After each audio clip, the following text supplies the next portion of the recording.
नमस्कार, मैं अमित मणि तिवारी स्वागत करता हूं आपके अपने YouTube चैनल टॉपर्स फोरम में। मैं आप लोगों के लिए हिस्ट्री का सेशन लेके आया हूं, ठीक है। और हिस्ट्री के इस सेशन में हम लोग एंशिएंट हिस्ट्री के बारे में स्टडी करेंगे। हम सभी जानते हैं कि वनडे का एग्जाम हो, पीसीएस का एग्जाम हो, आरओ हो, कोई भी एग्जाम हो, उस सारे एग्जामों में जो हिस्ट्री है उससे सबसे ज्यादा प्रश्न पूछे जाते हैं, ठीक है। तो हमारा ये जो सीरीज है ये सभी वनडे एग्जाम के लिए है। क्या यूपीएसआई हुआ, लेखपाल हुआ, ग्राम विकास अधिकारी हुआ, पीईटी हुआ, यानी जितने भी वनडे के एग्जाम है उन सारे एग्जामों के लिए ये क्लास जो होगा बेनिफिशियल होगा, ठीक है। अगर हम बात करें इतिहास के बारे में तो हम सभी जानते हैं कि इतिहास को 3 भागों में बांटा गया है। इतिहास को हम लोग हिस्ट्री कहते हैं। क्या बोलते हैं? हिस्ट्री। History clear. और इस हिस्ट्री को क्या किया गया है, 3 भागों में डिवाइड कर दिया गया है। एक को कहते हैं एंशिएंट हिस्ट्री। Ancient history. एक को कहते हैं हम लोग मिडाइवल यानी मध्यकालीन इतिहास।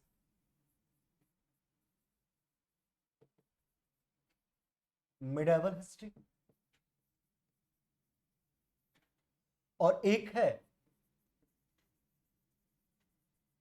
मॉडर्न हिस्ट्री,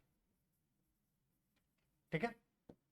यानी इतिहास को क्या किया जाता है, 3 भागों में डिवाइड कर दिया जाता है, एंशिएंट, मिडाइवल और मॉडर्न। ये सभी हम जानते हैं। इस एंशिएंट में हम लोग जो जिस राजवंश के बारे में बात करते हैं वो होता है हिंदू राजवंश, ठीक है। जब मिडाइवल की बात आती है, मध्यकालीन की बात आती है, तो मध्यकालीन इतिहास में हम लोग मुस्लिम शासकों के बारे में बात करते हैं। यहां तक की बात क्लियर। और जब हम मॉडर्न की बात करते हैं तो हम वहां पर ब्रिटिशर्स और स्वतंत्रता संग्राम के बारे में अध्ययन करते हैं, ठीक है ना। और हम सभी जानते हैं कि जो इतिहास है, ठीक है, इस इतिहास का जो फादर है, पिता है, फादर, वो किसे कहा जाता है? तो हम सभी जानते हैं कि हेरोडोटस को हेरोडोटस को इतिहास का पिता कहा जाता है, फादर ऑफ हिस्ट्री। हेरोडोटस को क्या कहा जाता है? इतिहास का पिता कहा जाता है। यह बात हम सभी जानते हैं। अब प्रश्न आता है कि जो प्राचीन भारतीय इतिहास है, एंशिएंट इंडियन हिस्ट्री है, इस एंशिएंट इंडियन हिस्ट्री को लिखने का काम सबसे पहले किसने किया? तो हम जानते हैं कि जो प्राचीन भारत का इतिहास है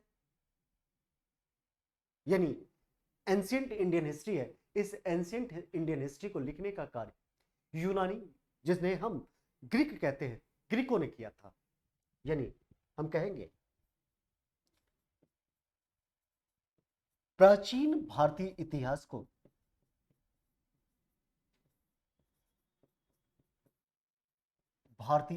को लिखने का कार्य लिखने का कार्य यूनानियों ने किया था। यूनानियों ने किया था, ठीक है। किसको? प्राचीन भारतीय इतिहास को लिखने का जो है काम किसने किया था? वो किया था यूनानियों ने। अब क्या किया गया, इतिहास को लिखित साक्ष्यों के आधार पर यानी रिटन एविडेंस के आधार पर इतिहास को डिवाइड कर दिया गया। क्या किया गया? डिवाइड कर दिया गया। और कितने भागों में डिवाइड किया गया? 3 भागों में डिवाइड किया गया। यानी हम कहेंगे लिखित साक्ष्यों के आधार पर इतिहास,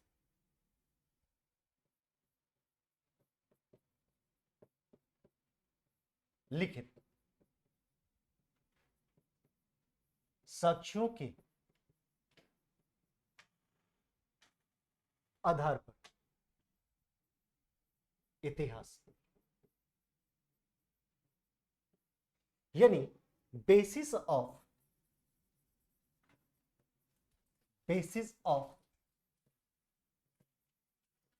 रिटेन एविडेंस,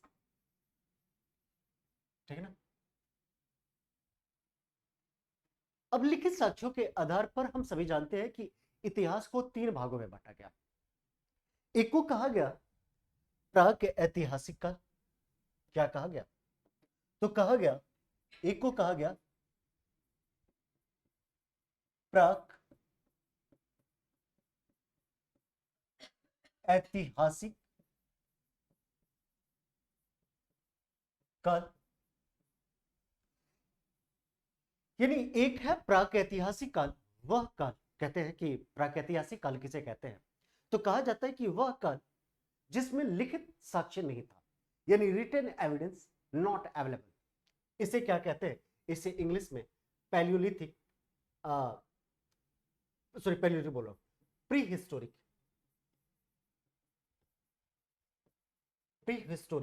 एज, इसे हम प्री हिस्टोरिक एज कहते हैं। प्राक ऐतिहासिक काल को हम क्या बोलते हैं?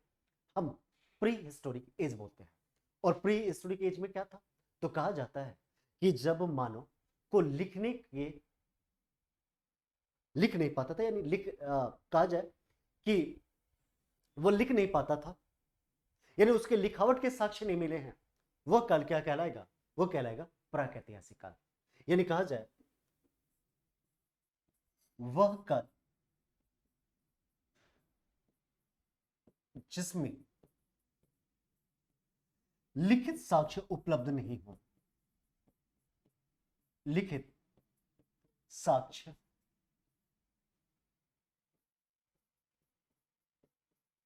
उपलब्ध न हो।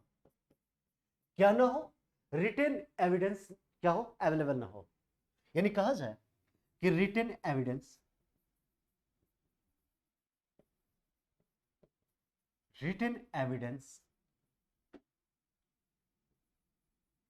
डज नॉट अवेलेबल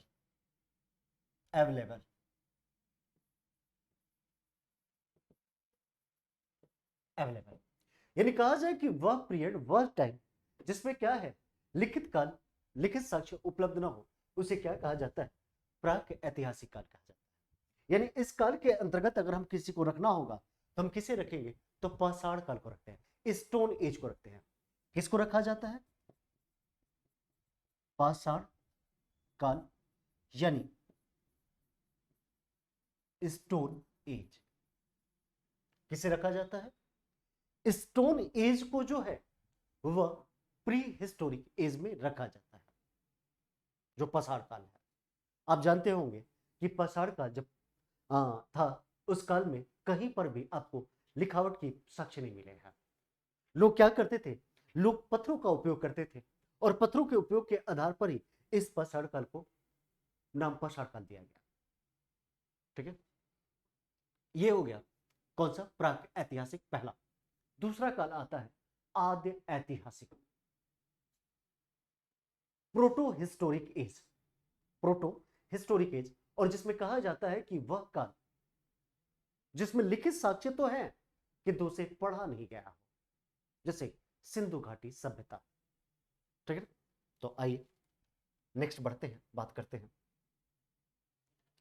किसकी? तो हम बात करते हैं दूसरे काल की,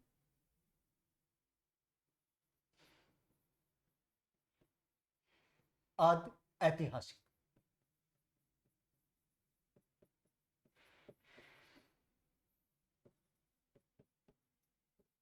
यानी प्रोटो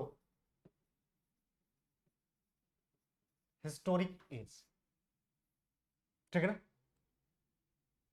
वह काल जिसमें लिखित साक्ष्य उपलब्ध ना हो, वह क्या कहलाता है?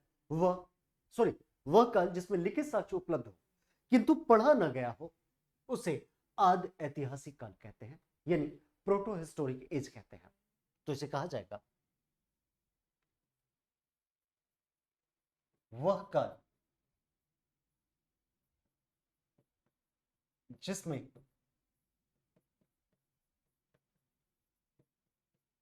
लिखित साक्ष्य उपलब्ध हो,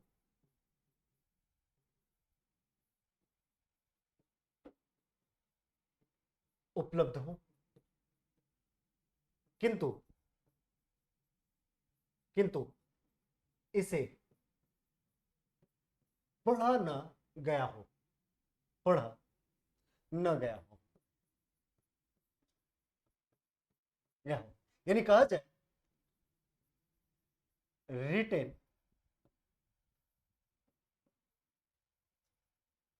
evidence available but not readable,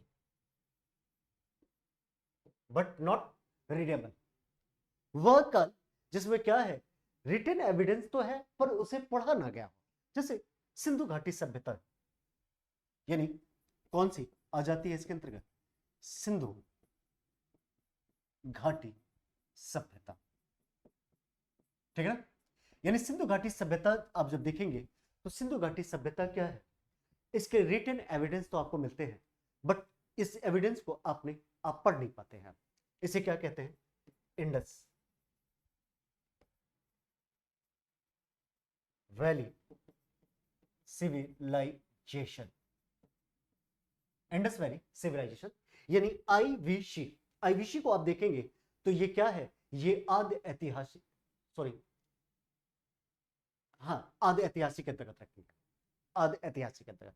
अब आप देखो, ये रहा आपका सिंधु घाटी सभ्यता की जो लिपि है, स्क्रिप्ट है, वो इस प्रकार है, ये ऐसे लिखा गया था। सिंधु घाटी सभ्यता की जो लिपि है उस लिपि को इस प्रकार लिखा गया था। देखो क्या कैसे लिखा गया, तो अब देखो, right to left, left to right, right to left, left to right, right to left, left to right, right to left, left to right. यानी आप देख रहे हो ये left right to left, left to right लिखा गया। आप खुद ही बता दो, क्या इस स्क्रिप्ट को आप पढ़ लोगे? आप पढ़ तो नहीं पाओगे ना। आपके मन में ये लगेगा कि सर ये तो चित्र बना हुआ है, ठीक है ना, और ये चित्र क्या है, भाव दे रहा है। तो आप कहेंगे कि सर ये जो स्क्रिप्ट है, लिपि है सिंधु घाटी सभ्यता की, ये भाव चित्रात्मक है, भाव चित्रात्मक, यानी जिसे हम कह सकते हैं पिक्टोरियल। क्या बोल सकते हैं, पिक्टोरियल। ये लिपि कैसा है, तो हम कह सकते हैं कि सर ये लिपि हमको ना भाव चित्रात्मक दिख रहा है, पिक्टोरियल जैसा दिख रहा है। हमने कहा ठीक है, बहुत बढ़िया। फिर किसी ने कहा कि सर जानते हैं ये हमें सर्पिलाकार दिखाई दे रहा है, सांप जैसे दिखाई दे रहा है, सांप जैसा। मैंने कहा अच्छा सर्पिलाकार दिखाई दे रहा है, तो आपने क्या कहा, सर्पिलाकार, यानी आपने इसे स्पाइरल कहा कि यह स्क्रिप्ट कैसी है, सिंधु घाटी सभ्यता की स्पाइरल है, ठीक है। किसी ने कहा कि सर ये गाय जैसे पेशाब करती है उस तरह हमें दिखाई दे रहा है, यानी गाय मूत्री जैसी, ठीक ना, कैसी, गाय मूत्री। यानी हमने कहा कि ये तो आपको इसका मतलब काऊ यूरिन जैसा दिखाई दे रहा है। आपने कहा जी सर काऊ यूरिन जैसा दिखाई दे रहा है। मैंने कहा कुछ चीजें और समझ रहे हो उसमें, ये जो है right to left, left to right, right to left, left to right जो लिखा जाता है ना, उसे कहा जाता है बूढ़ा फेस्टन। क्या बोला जाता है, ऐसे स्क्रिप्ट को, ऐसे लिपि को क्या बोला जाता है, बूढ़ा फेस्टन। यानी सिंधु घाटी सभ्यता की जो लिपि है वो कैसी लिपि है, तो आप कह रहे हैं कि वो लिपि जो है बूढ़ा फेस्टन है, क्योंकि right to left, left to right, right to left, left to right लिखा जाता है। यानी ये कैसा है, तो आप कहेंगे इसे बूढ़ा फेस्टन, यानी बूढ़ा फेस्टन स्क्रिप्ट है सिंधु घाटी सभ्यता की, ठीक है ना। अब देखिए सिंधु घाटी सभ्यता की स्क्रिप्ट को सबसे पहले पढ़ने का काम जो किया था वो किया था वेडेन महोदय ने। जो वेडेन महोदय हैं इस स्क्रिप्ट को पढ़ने का काम किया था। किसने किया था, तो हम कहते हैं कि वेडेन महोदय ने, वेडेन महोदय, यानी वेडेन सर जो हैं इस स्क्रिप्ट को सबसे पहले पढ़ने की कोशिश की, ट्राई किए, किंतु वो पढ़ नहीं पाए। तो भारतीय भी किसी ने इसको पढ़ने के ट्राई किया होगा, हाँ, नटवर झां। जो सिंधु घाटी सभ्यता की लिपि है, इंडस वैली सिविलाइजेशन की जो स्क्रिप्ट है, इस स्क्रिप्ट को पढ़ने का किसी भारतीय ने प्रयास किया था, उनका नाम था नटवर झां। वो भी क्या थे, असफल हो गया। यानी अंग्रेज थे वेडेन महोदय और भारतीय कौन थे, नटवर झां। ठीक है ना, किसने, नटवर झा ने इसे पढ़ने की प्रयास किया था। बातें क्लियर हो रही है, मैं उम्मीद कर रहा हूँ कि ये चीजें आपको क्लियर हो रही होंगी।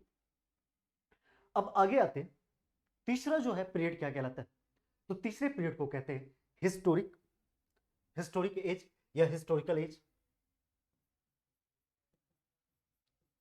हिस्टोरिकल एज क्या कहते हैं, यानी ऐतिहासिक काल। ऐतिहासिक काल, ठीक है ना। यानी ऐतिहासिक काल जो है, किस काल को कहते हैं, तो कहा जाए कि वह काल जिसमें लिखित साक्ष्य भी था और जिसे पढ़ा गया। यानी यह जो ऐतिहासिक काल है, इस काल की शुरुआत 6ठी शताब्दी ईसा पूर्व से होती है, 6th BC सेंचुरी। कब से होती है, 6th BC सेंचुरी। यानी कहा जाए वह काल जिसमें लिखित साक्ष्य थे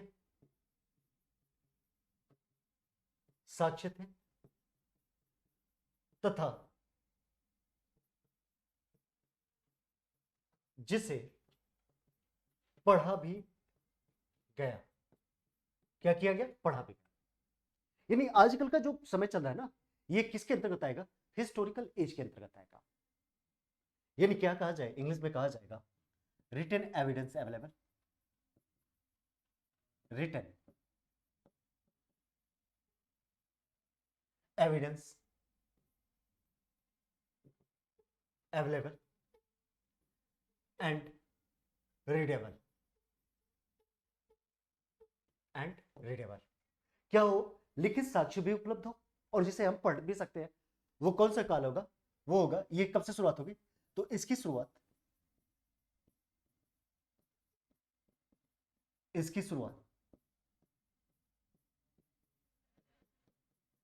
6ठी शताब्दी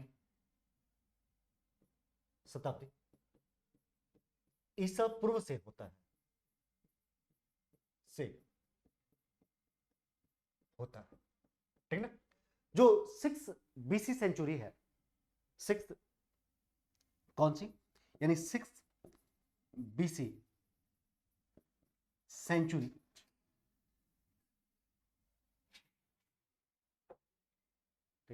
6 BC सेंचुरी से क्या होता है, यह स्टार्ट हो जाता है। क्लियर, ठीक है। तो चलिए, यहां तक हमने बात किया। अब हम आते हैं, बात करते हैं किस पर, अब चलते हैं हम अपने मेन टॉपिक पर। जिस टॉपिक को हमको एंशिएंट हिस्ट्री में इतिहास स्टार्ट करना था, उस पर हम चलते हैं। लेकिन सारी की सारी जो बातें हैं, सारे पॉइंट जो है आपके एग्जाम के पॉइंट ऑफ व्यू से मोस्ट इंपॉर्टेंट है, ठीक है। तो आइए यहां पे बात करते हैं किसके बारे में। अभी हमने देखा प्रागैतिहासिक काल, हिस्टोरिकल एज। अब देखिएगा, ध्यान दीजिएगा, यहां से हमें पढ़ना क्या है, पाषाण काल। और पाषाण काल अभी हमने देखा था, ये किसके अंतर्गत आता है, प्रागैतिहासिक काल के अंतर्गत आता है। किसके अंतर्गत, पाषाण काल को हम कहते हैं पैलियोलिथिक एज, जो किसके अंतर्गत आता है, प्री हिस्टोरिक पीरियड के अंतर्गत आता है। क्लियर, हमें ये पढ़ना है। आइए नेक्स्ट बढ़ते हैं, आगे बढ़ते हैं, ध्यान दीजिए। अब देखिए, ये जो है प्री हिस्टोरिक एज क्या है, जो है ये कह रहे हैं कि प्री हिस्टोरिक एज जो है ये क्या है, तो हम कहते हैं कि वह समय जब क्या था, लिखित साक्ष्य उपलब्ध नहीं थे, यानी रिटन एविडेंस जो थे वो अवेलेबल नहीं थे। वो वाला जो पीरियड है वो क्या कहलाता था, प्रागैतिहासिक काल कहलाता था। इसके अंतर्गत हम किसको शामिल करते हैं, स्टोन एज को। किसको शामिल करते हैं, स्टोन एज को, ठीक है। चलिए आगे बढ़ा जाए। अब देखिए, आदि ऐतिहासिक काल, ठीक है ना, ये है प्रो प्रोटो हिस्टोरिक एज। कह रहा है कि इसमें क्या है, तो कहा जा रहा है कि लिखित साक्ष्य उपलब्ध हो। इसमें क्या है, जो रिटेन एविडेंस है वो अवेलेबल है, बट इसे क्या नहीं किया गया है, इसे पढ़ा नहीं गया है, ये क्या है, रीडेबल नहीं है। ठीक है, इसके अंतर्गत कौन सा आ जाएगा, सिंधु घाटी सभ्यता। ठीक है ना, आदि ऐतिहासिक के अंतर्गत कौन आएगा, सिंधु घाटी सभ्यता। यानी सिंधु घाटी सभ्यता की स्क्रिप्ट तो मिली है, बट उस स्क्रिप्ट को पढ़ा नहीं गया है। पढ़ने की कोशिश तो किए गए, किसके किसके द्वारा, तो एक विदेशी हैं जिनका नाम है वेडेन वेडेन महोदय, और भारतीय हैं जिनका नाम था नटवर झा, उनके द्वारा किया गया। आगे बढ़ते हैं, आगे हम देखते हैं। अब देखिए, बात कर रहा है ऐतिहासिक काल, यानी हिस्टोरिकल एज। अब हिस्टोरिकल एज क्या है, रिटेन एविडेंस भी अवेलेबल हो, और उस रिटेन एविडेंस को पढ़ा भी जाए, रीडेबल भी हो। ऐसे पीरियड को क्या कहा जाता है, ऐतिहासिक काल कहा जाता है। क्या कहा जाता है, ऐतिहासिक काल कहा जाता है। अब इस ऐतिहासिक काल की शुरुआत कब हुई, तो कहते हैं 6th सेंचुरी बीसी से। कब से शुरुआत होती है इस ऐतिहासिक काल की, तो कहते हैं कि 6th सेंचुरी बीसी से इस ऐतिहासिक काल की शुरुआत होती है। ठीक है ना, अब हम बात किसकी कर रहे हैं, स्टोन एज की। किसकी, पाषाण काल की। तो हम अगर बात करें तो सबसे पहली बार इस पाषाण काल के जो सभ्यता थी, कल्चर थे, इसके बारे में सबसे पहले अनुसंधान यानी रिसर्च कब हुआ था, तो रिसर्च हुआ था कब, 1863 में। कब हुआ था, 1863। यानी पहली बार इस पाषाण काल के बारे में जो रिसर्च हुआ था, वो रिसर्च हुआ था 1863 में। और रिसर्च करने वाले व्यक्ति का नाम था रॉबर्ट ब्रूस फूट। क्या, रॉबर्ट ब्रूस फूट। ठीक है ना, सबसे पहले इस पाषाण काल के संदर्भ में, यानी स्टोन एज की जो सभ्यता है, उस सभ्यता का सबसे पहले रिसर्च जो हुआ था वो हुआ था 1863 में, और वो काम किया था आपके रॉबर्ट ब्रूस फूट। अब इस कारण इस रॉबर्ट ब्रूस फूट को स्टोन एज का, पाषाण काल का जनक कहते हैं। क्या कहते हैं, फादर ऑफ स्टोन एज। इस रॉबर्ट ब्रूस फूट को क्या कहा जाता है, पाषाण काल का जनक, क्योंकि इन्होंने सबसे पहले क्या किया था, इस पाषाण काल पर अनुसंधान यानी रिसर्च किया था। क्लियर, आगे बढ़ते हैं। अब देखिए, पाषाण काल में क्या होता था, तो हम पत्थरों के औजार का प्रयोग करते थे, पत्थर के औजारों का प्रयोग किया जाता था। अब पत्थर के औजार, अब देखेंगे कि शुरुआत में हम जो मानव होते थे वो बड़े बड़े पत्थरों का उपयोग करते थे। धीरे धीरे धीरे धीरे समय गुजरता गया, मानसिक विकास हुआ, मानव डेवलप होने लगा, और जब मानव डेवलप होने लगा तो मानव ने धीरे धीरे अब छोटे आकार के पत्थरों का उपयोग करने लगे। अब उन्हीं पत्थरों के आकार के आधार पर, यानी उनके टेक्नोलॉजी के आधार पर, इस पाषाण काल को क्या किया गया, 3 भागों में बांट दिया गया। किसके आधार पर, उपकरणों की भिन्नता के आधार पर। किसके आधार पर, उपकरणों की भिन्नता के आधार पर इस पाषाण काल को कितने भागों में बांटा गया, 3 भागों में डिवाइड कर दिया गया है। ठीक है, एक को कहते हैं पूरा पाषाण काल, जिसे पैलियोलिथिक बोला जाता है। और यह जो पीरियड है, यह जो काल है, यह लगभग लगभग 20 लाख ईसा पूर्व से, कितने, 20 लाख ईसा पूर्व से, बीसी से लेकर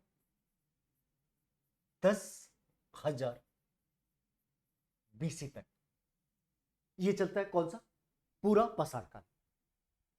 उसके बाद उपकरणों का चेंज हुआ, तापमान में परिवर्तन हुआ, तापमान बढ़ने लगा। जब तापमान बढ़ा तो साथ ही साथ पूरे जीव जंतु वनस्पति जितने भी प्लांट थे सब में चेंजिंग आने लगा। उस चेंजिंग के आधार पर एक नया काल आया जिसे कहते हैं मध्य पाषाण काल, यानी मिसोलिथिक एज। मिसोलिथिक एज सबसे कम समय का पीरियड का था, और ये कब से कब तक का था, तो ऐसा माना जाता है कि यह 10,000 बीसी से लेकर यह 8,000 बीसी तक था। कितने तक था?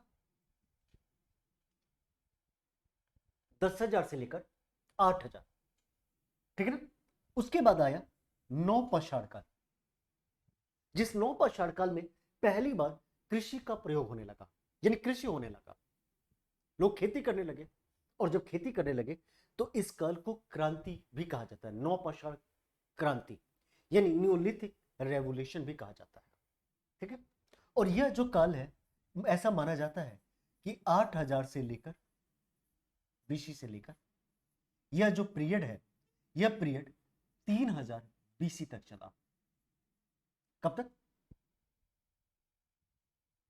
तो 3,000 बीसी तक, बिफोर क्राइस्ट तक चला, ठीक है। क्लियर यहां तक की बात है? यहां तक। अब इसमें जो मध्य पाषाण काल है, मिसोलिथिक एज है, इस मिसोलिथिक एज को पूरा पाषाण काल और नवपाषाण काल का संक्रमण काल माना जाता है, ट्रांजिशन पीरियड माना जाता है। जैसे मध्य पाषाण काल को किसका ट्रांजिशन काल माना जाता है?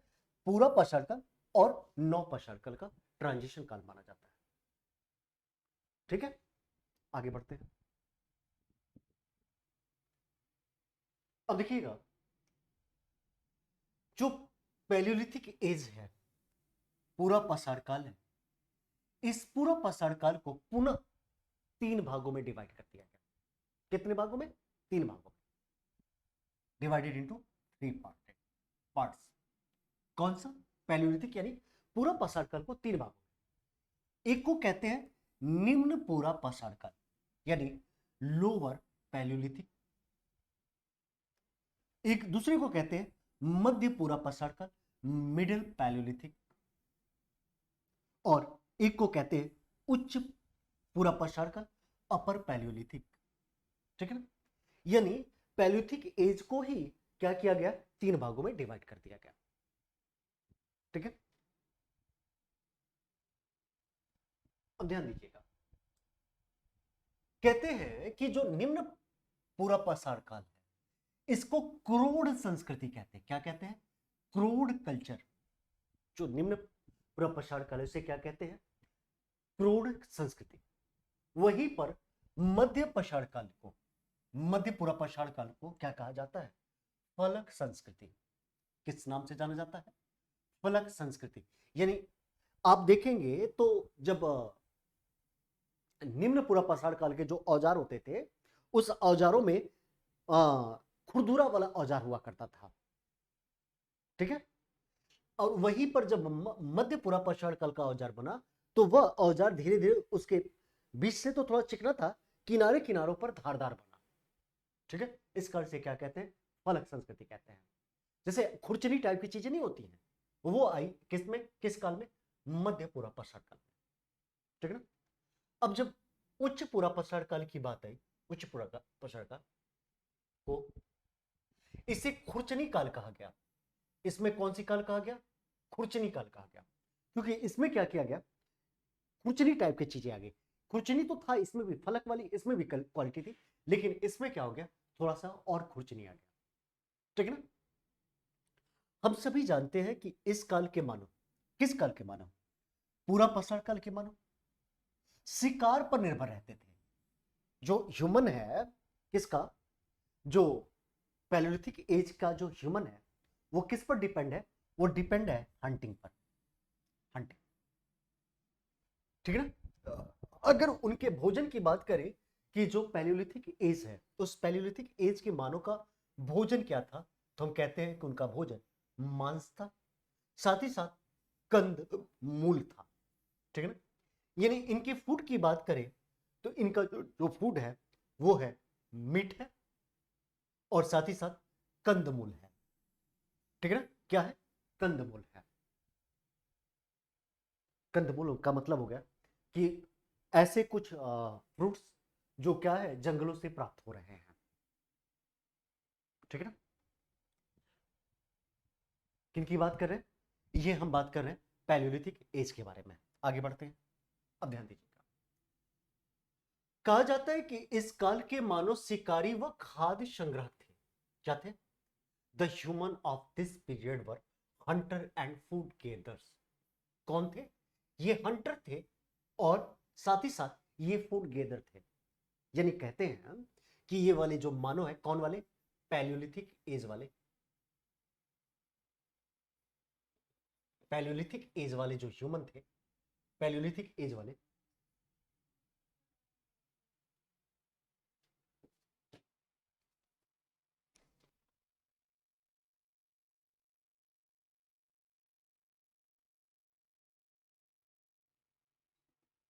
हाँ, तो हमने देखा क्या कि इस काल के जो मानव हैं वो कैसे हैं?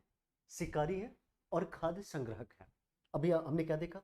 हमने ये देखा कि इस काल के जो मानव थे वो अपने खाना जो भोजन था वो शिकार पर डिपेंडेंट थे, जानवरों को मारते थे, जानवरों को मारने के बाद उन्हें खाते थे, कच्चे खा जाते थे।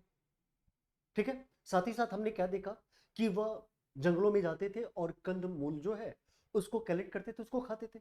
यानी हम कह सकते हैं कि इस पीरियड का जो मानव है उस मानव को हम हंटर की श्रेणी में रख सकते हैं। किसकी श्रेणी में? हंटर की श्रेणी में रख सकते हैं। तो देखिए मैं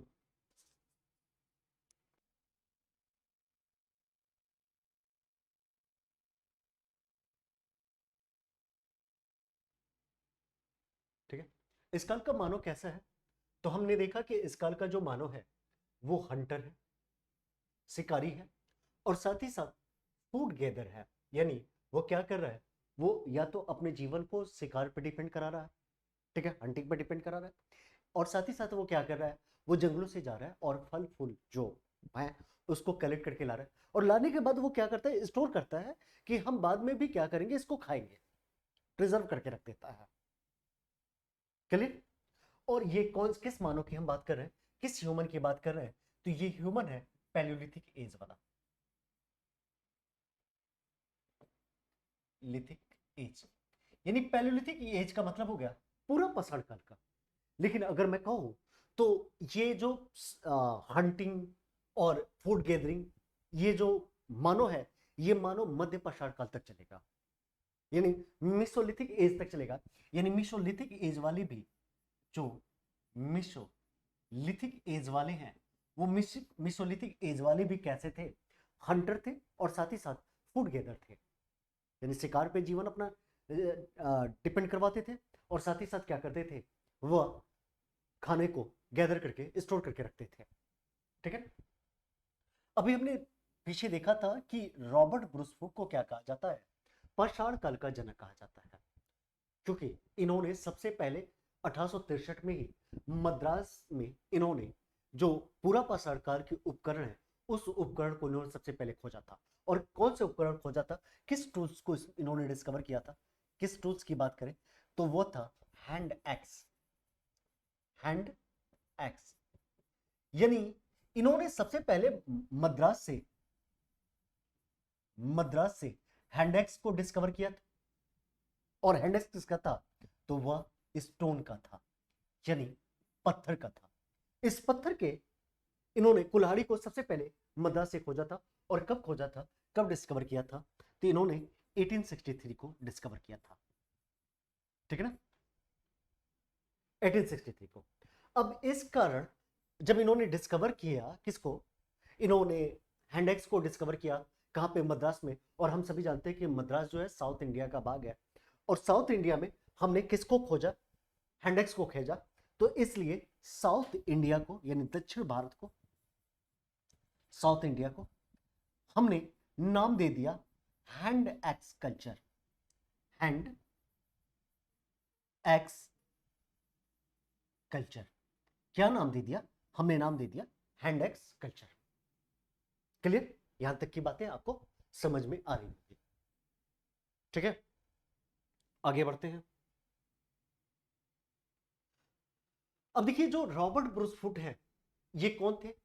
तो कहा जाता है ये भूवैज्ञानिक, भू जो थे ये भूगर्भ वैज्ञानिक, जिसे भूवैज्ञानिक भी कहते हैं, और पुरातत्वविद थे। ठीक है ना, पुरातत्वविद थे। यानी ये जियोलॉजिस्ट थे और साथ ही साथ आर्कियोलॉजिस्ट थे। जो रॉबर्ट ब्रूस फुट है, ये रॉबर्ट ब्रूस फुट क्या है? Robert Bruce, Robert Bruce foot, ये क्या है? ये जियोलॉजिस्ट हैं और साथ ही साथ ये आर्कियोलॉजिस्ट हैं, ठीक है ना। अब देखिए, इन्होंने सबसे पहले उपकरण को कब खोजा था? तो हमने कहा 1863 में ढूंढा था। कहां से? मद्रास से। कहां से ढूंढा था? मद्रास से। और मद्रास में भी कहां से? तो हम कहते हैं कि पलवरम से। कहां से ढूंढा था? पलवरम से। और क्या ढूंढा था? तीनों ने कहा जाता है कि हैंड एक्स को ढूंढा था। किसे? Hand axe. हैंड एक्स को कहते हैं हाथ से चलाने वाली कुल्हाड़ी। हाथ से चलाने वाली वाली कुल्हाड़ी, ठीक है ना। यानी हाथ की कुल्हाड़ी, यानी कुल मिलाकर हम ऐसे कह सकते हैं, इसको प्यारा से ये रहेगा कि हाथ की कुल्हाड़ी। क्या कह सकते हैं? हाथ की कुल्हाड़ी, ठीक है ना। इस हाथ की कुल्हाड़ी को उन्होंने क्या किया था? ढूंढा था। कहां से? पलवरम से। साथ ही साथ अगर हम इस पैलियोलिथिक एज के बारे में बात करें, पूरा पसार काल के बारे में बात करें, तो पाकिस्तान में एक घाटी है जिस घाटी का नाम है सोहन घाटी, यानी सोहन वैली। और इस सोहन वैली से हमने हमें चापर चापिंग पेबुल कल्चर मिलता है। चापर चापिंग पेबुल संस्कृति क्या मिलता है? चापर चापिंग पेबुल संस्कृति का पता चलता है। और इस चापर चापिंग पेबुल संस्कृति कहां से मिलती है? सोहन घाटी से। सोहन घाटी कहां पे है? पाकिस्तान में। अब सोहन घाटी से चापर चापिंग पेबुल संस्कृति जब मिलता है, इस वजह से इस चापर चापिंग पेबुल संस्कृति को क्या कहा जाता है? सोहन संस्कृति, यानी सोहन घाटी संस्कृति के नाम से भी जाना जाता है, ठीक है। अब आप कहेंगे सर ये चापर चापिंग पेबुल संस्कृति है क्या? तो यहां पे मैं अगर पेबुल की बात करूं, देखिएगा, ध्यान दीजिएगा, यहां पे अगर मैं पेबुल की बात करूं तो पेबुल है जब पानी से, जब मान लो कि नदी में, नदी का पानी है और नदी के पानी से अगर कोई पत्थर घिस घिस कर चिकना हो जाए, उस पत्थर को हम कहते हैं पेबुल। नदी के पानी से अगर कोई पत्थर घिस घिस कर चिकना हो जाता है, उस पत्थर को क्या कहा जाता है? उस पत्थर को कहा जाता है पेबुल,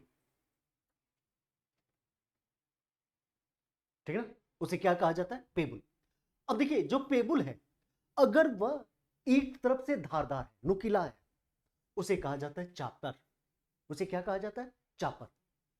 और अगर वही पेबुल दोनों तरफ से धारदार है, दोनों तरफ से नुकीला है, उसे क्या कहा जाएगा? उसे कहा जाएगा चापिंग। बात क्लियर? उसे क्या कहा जाएगा? उसे कहा जाएगा चापिंग, ठीक है। तो हमने देखा कि पूरा पश्चिम काल में एक संस्कृति हमें पाकिस्तान के सोहन घाटी में मिलती है, जिस संस्कृति को हमने नाम दिया चापर चापिंग पेबुल संस्कृति, ठीक है। प्रश्न आ जाएगा कि चापर चापिंग पेबुल संस्कृति का संबंध किससे है? तो आप कहेंगे पूरा पाषाण काल से, ठीक है ना। यह प्रश्न आ गया किस सभ्यता को या संस्कृति को हम सोहन संस्कृति के नाम से भी जानते हैं? तो आप बताएंगे चापर चापिंग पेबुल संस्कृति। किस नाम से जानते हैं? चापर चापिंग पेबुल संस्कृति। आगे बढ़ते हैं, ध्यान दीजिएगा। अब हम आ गए मध्य पाषाण काल। मध्य पाषाण काल यानी इसे कहते हैं मिसोलिथिक एज, ठीक है ना। मध्य पाषाण काल को हम क्या कहेंगे? मिसोलिथिक एज, ठीक है ना। अब ध्यान दीजिएगा, अभी हमने कहा कि जो मध्य पाषाण काल है या पूरा पाषाण काल, पूरा पाषाण काल व नौ पाषाण काल का ट्रांजिशन जोन है, यानी क्या है? संक्रमण, संक्रमण क्षेत्र, ठीक है ना। ये क्या है? संक्रमण क्षेत्र है, यानी संक्रमण ट्रांजिशन जोन है, उसके बीच का क्षेत्र है। क्लियर? कहते हैं कि इसके बारे में हमें मध्य पाषाण काल के बारे में जो जानकारी है ये कब मिला? तो हम कहते हैं कि इसके बारे में हमें जानकारी 1867 में मिला था, ठीक है ना। और 1867 में मध्य पाषाण काल के बारे में हमें जानकारी दिया किसने था? तो कहते हैं सी एल कार्लाइल। किसके द्वारा दिया गया था? सी एल कार्लाइल के द्वारा हमें मध्य पाषाण काल के बारे में जानकारी दिया गया था, ठीक है ना। और इन्होंने कहां से इसके बारे में हमें जानकारी दिया? तो हम कहते हैं कि ये विंध्य किस क्षेत्र से, तो ये जो विंध्य का क्षेत्र है, विंध्य का क्षेत्र है, उस क्षेत्र से इन्होंने क्या किया था, लघु पाषाण काल के, जो इसे लघु पाषाण काल भी कहते हैं, जो मध्य पाषाण काल है, इस पाषाण को क्या कहते हैं, लघु पाषाण काल, यानी माइक्रोलिथिक एज। क्या कहा जाता है, माइक्रोलिथिक एज, ठीक है ना।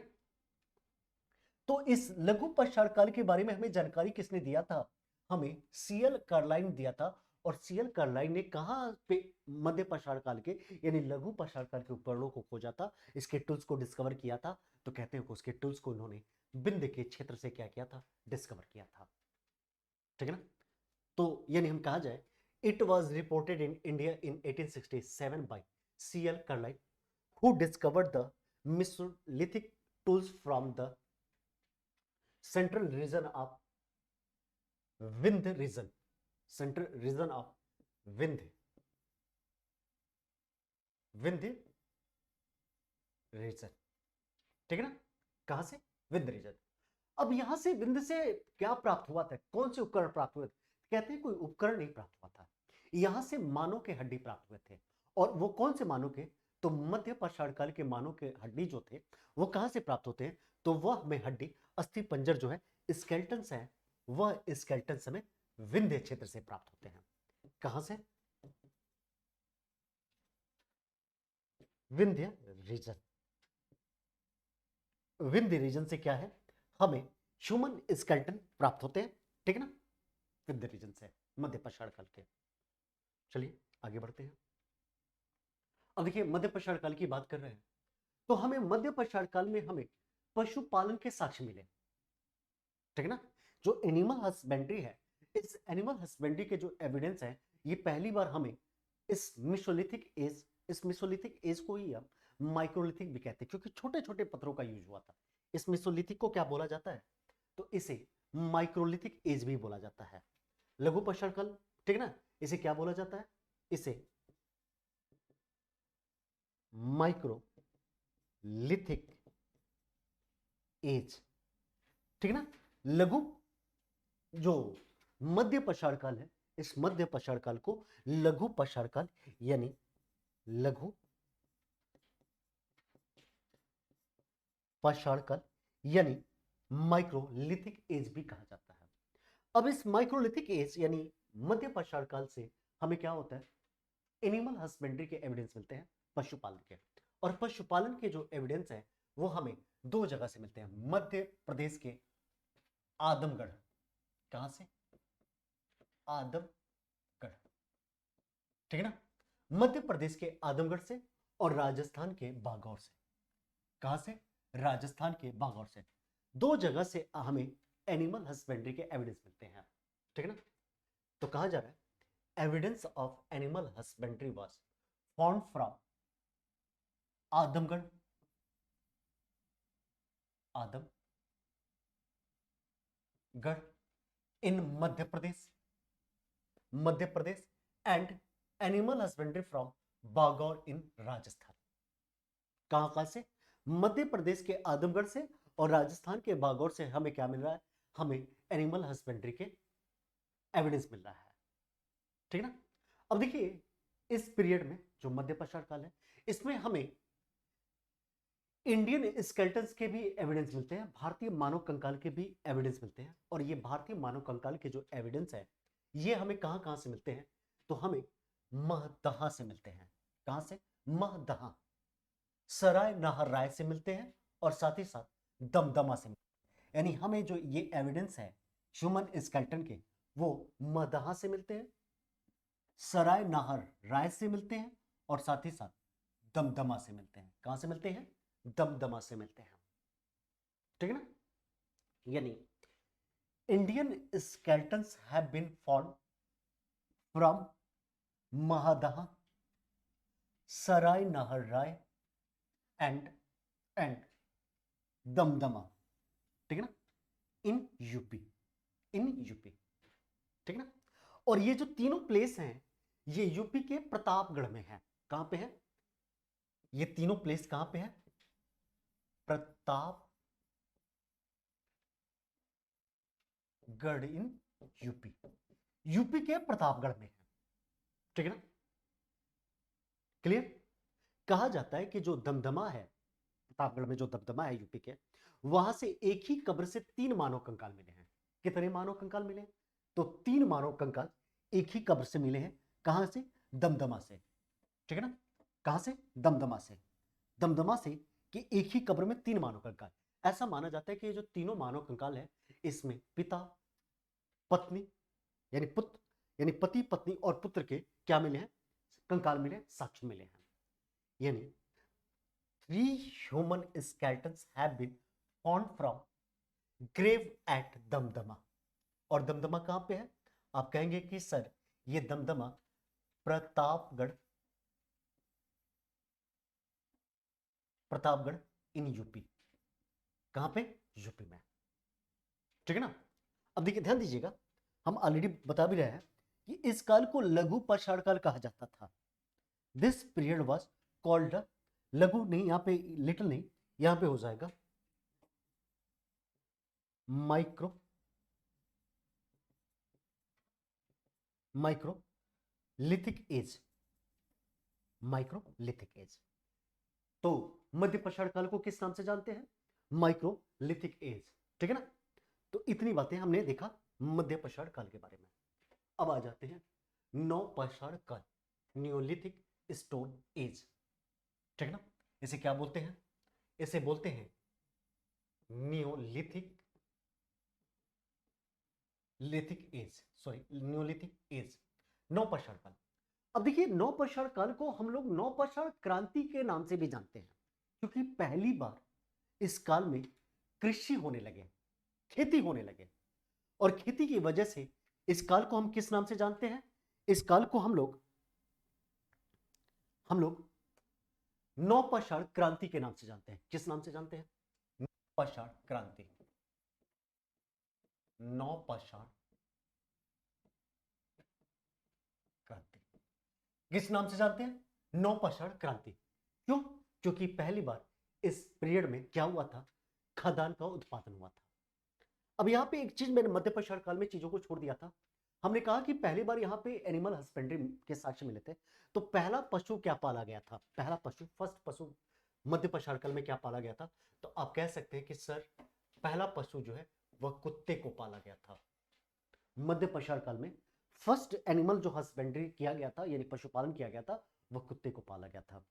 ठीक है, आइए नौ पाषाण काल की तरफ बढ़ते हैं। ठीक, अब आइए नौ पाषाण काल। तो क्या कह रहा है? खदानों का उत्पादन इसी काल में हुआ। यानी इसमें क्या हुआ? इसमें खेती किया जाने लगा, यानी food grains were product during this period. ठीक है ना। इस काल में क्या होने लगा? इस काल में खेती होने लगा, लोग खेती करने लगे, और लोग खेती के बाद क्या करने लगे? अनाज खाने लगे। ठीक है ना। कहा गया पहिए का आविष्कार, जो पहिए है, व्हील्स है, उसको डिस्कवर किया गया, और साथ ही साथ आग का प्रयोग जो है इसी काल में हुआ। ठीक है ना। आग का प्रयोग किस काल में हुआ? नवपाषाण काल। The invention of the wheel and the use of fire took place during this period. The invention of wheel, किसका इन्वेंशन? व्हील का इन्वेंशन।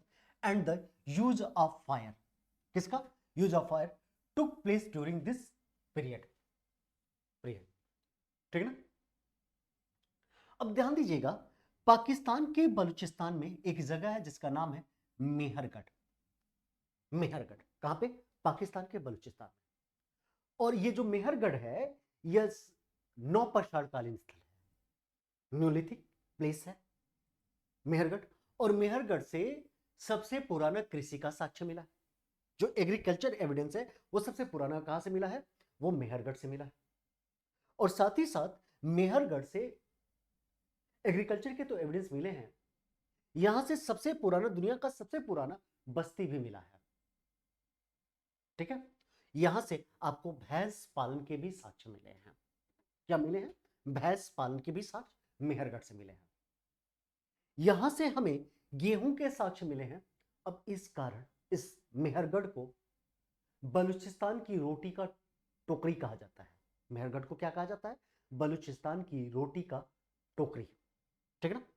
तो Mehrgarh was located in Balochistan, Pakistan, which was a Neolithic site. क्या Neolithic site है, ठीक है।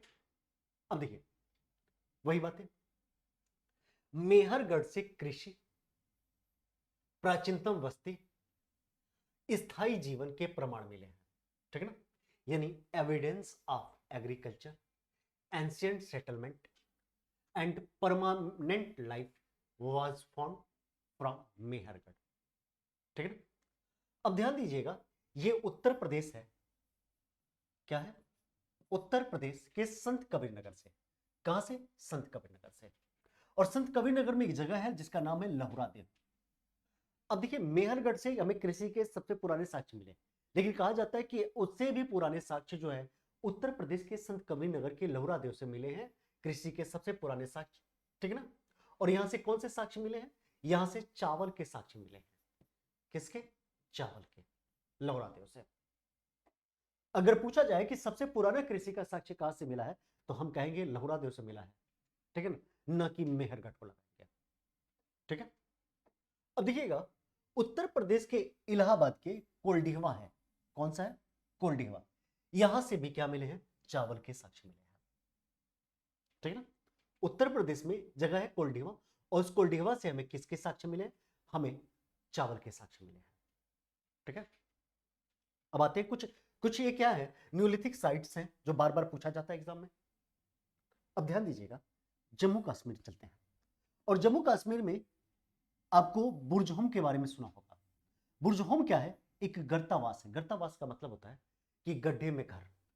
आजकल जो underground घर आप देखे हैं ना, उस अंडरग्राउंड घर की जो संकल्पना है, कॉन्सेप्ट है, ये आज की नहीं है, ये नौपाषाण काल की है।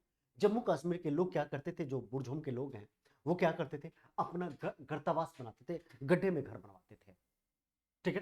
तो हमें जो है गर्तावास के साक्ष्य, यानी कहा जाए अंडरग्राउंड होम के जो एविडेंस है, वो कहां से मिले हैं, बुर्ज होम से मिले हैं, ठीक है ना। और कहा जाता है कि बुर्ज होम में इतने अच्छे कल्चर डेवलप थे कि मानव और पशु के प्रेम को भी दर्शाया गया है, जो एनिमल और ह्यूमन लव है, उस लव को भी दर्शाया गया। कहा जाता है कि यहां पर मनुष्य के साथ कुत्ते के दफनाने के भी प्रमाण मिले हैं। किसको दफनाने के, कुत्ते के दफनाने के प्रमाण मिले हैं। आप समझ सकते हैं कि मानव में और कुत्तों में कितना प्यार था, उस चीज को, एनिमल्स प्यार को दिखाया गया, वो कहां पे, बुर्ज होम में दिखाया गया है। इसलिए ये बुर्ज होम बहुत फेमस हो जाता है। यानी evidence of burial of dog along with human was found in Burj home. Burj home prison of Jammu Kashmir, ठीक है ना। कहां से मिले हैं, जम्मू कश्मीर से मिले हैं, क्लियर। अब देखिएगा कुछ फैक्चुअल डेटा है जो आप देखते होंगे। मनुष्यों द्वारा सबसे पहले धातुओं में कौन सी धातु का प्रयोग किया गया, तो कहते हैं तांबे का प्रयोग किया गया। मनुष्य ने सबसे पहले किस मेटल्स का यूज किया था, वो था तांबे का, ठीक है ना। अब देखिएगा, डेनमार्क के कोपेनहेगन संग्रहालय, डेनमार्क में एक संग्रहालय है, जिस संग्रहालय का नाम है कोपेनहेगन। उस कोपेनहेगन में जब जब जाएंगे ना, तो आपको उस कोपेनहेगन में अलग अलग काल के कुछ टूल्स मिलेंगे। जैसे उसमें आपको पाषाण काल के कुछ टूल्स मिलेंगे, उसमें आपको कांस्य काल के टूल्स मिलेंगे, सिंधु घाटी सभ्यता के, और उसमें आपको लौह युग के क्या होंगे, आपको टूल्स मिलेंगे। अब इस आधार पर क्या किया गया, इस कोपेन जो हेगन है संग्रहालय है, इसको त्रियुगी में विभाजन किया गया। और ये विभाजन करने का काम 1820 में एक पुरातत्व तत्ववेद थे, जिनका नाम था क्रिश्चियन जर्गेंसन थॉमसन। क्रिश्चियन जर्गेंसन थॉमसन ने क्या किया, कहा कि जो कोपेनहेगन संग्रहालय है ना, जो डेनमार्क में है, उस डेनमार्क को हम इस आधार पर डिवाइड कर देते कि इसमें आपको पाषाण काल के भी कुछ टूल्स मिलेंगे, आपको कांस्य युग के भी टूल्स मिलेंगे, और आपको लौह युग के भी टूल्स मिलेंगे। इस आधार पर मैं इसे क्या करता हूं, 3 युगों में डिवाइड कर देता हूं। यानी क्या कहा जाए, the 3 age division of the stone, bronze and iron age was made by the archaeologist Christian Jørgensen Thomsen in 1820 on the basis of material from the Copenhagen Museum of Denmark, ठीक है ना। अब ध्यान दीजिएगा कि मध्य प्रदेश के रायसेन जिले में क्या है, भीमबेटका स्थित है। कहां पे भीमबेटका स्थित है? रायसेन जिले में। और इस भीमबेटका पे आप अगर चित्र देखेंगे, ठीक है ना, तो वह चित्र जो है प्रागैतिहासिक काल के हैं। किस काल के हैं? प्रागैतिहासिक काल, यानी स्टोन एज के जो चित्र हैं वो आपको किस में देखने को मिलेंगे? वो स्टोन एज के चित्र आपको भीमबेटका में मिलेंगे। और भीमबेटका कहां पे है? मध्य प्रदेश के रायसेन जिले में। क्लियर? ठीक है ना? तो चलिए, ये बात थी स्टोन एज के बारे में। तो मैं उम्मीद कर रहा हूँ कि ये पूरी की पूरी क्लास आपको समझ में आई होगी और प्रॉपर आप इसके नोट्स बनाएंगे, साथ ही साथ रिवीजन करेंगे। ठीक है ना? तो आज के लिए इतना ही, फिर मिलते हैं नेक्स्ट क्लास में सिंधु घाटी सभ्यता के साथ। तो आज के लिए चलिए, धन्यवाद।